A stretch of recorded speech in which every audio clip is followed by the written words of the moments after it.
much more mellow. It's not quite as rock and roll, and it's really pretty. And I just love singing that, and I love the lyrics. I love how they came out. And the other song is the first song on the record, which is called Bought and Sold, The Journeyman's Plea, and that's a song that has a lot of personal meaning to me. It's a song I feel really, really strongly about the lyrics, and it's about kind of an underdog type of figure who's sort of down and out, but pulls it together and like gets his stuff straight and like looks at life optimistically, and that's how all of us felt recording the album. So it's kind of the anthem for the whole album, and it also relates to a couple of things in my life personally too. So it has a lot of personal meaning for me, and I love it. And we also open our show with it. So it's got this big build up, and the lights are off, and then I run on stage, and it's real theatric, and it's even theatric on the record. So those two are like probably my favorites. And the other one I'd say isn't one of our songs.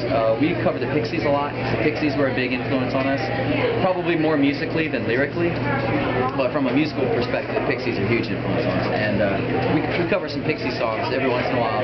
Lately we've been playing Where Is My Mind, and I just have so much fun playing that song. It's so much fun to play someone else's song, because honestly, a lot of times, most of the time, if you write the song, you labor over it, and you record it, and you play it a million times, and you wrote it, you can never love it in the same way. You love it in a different way, but you never love it in the same way that you love a favorite artist's song, someone you idolize.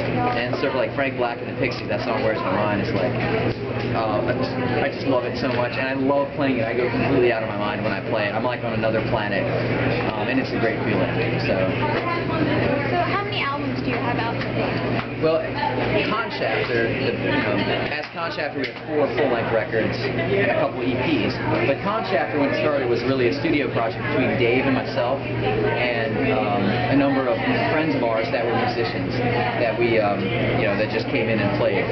We didn't really start having a touring band until our second record, which is called Fear the Underdog, came out in 2004. And then a third record called Slow Drive Off a High Dive never really was fully released to radio and all that stuff. That was in 2007. That was kind of in the process of the early Conshafter band kind of breaking up. And then we retooled with Sarah in Austin, and so this is in some ways we feel like this is our debut CD, because it's the first CD with our new player. We've been playing together as a foursome now for 2.5 years, and we feel really strong about it. So in some ways it's like this is our first record, in other ways Dave and I have been writing music together a long time. We're actually already working on new stuff. Now the new stuff is going to blow people's minds. It's a lot different. We're doing a little EP that we're going to put on iTunes, and it's going to be almost all electronic. Very few like actual instruments, and a lot of programming and keyboards and stuff like that, because Dave got a new studio in his house, and we've been messing around with all the fun new toys, and we wanted to try to do an electronic EP. So be looking for that maybe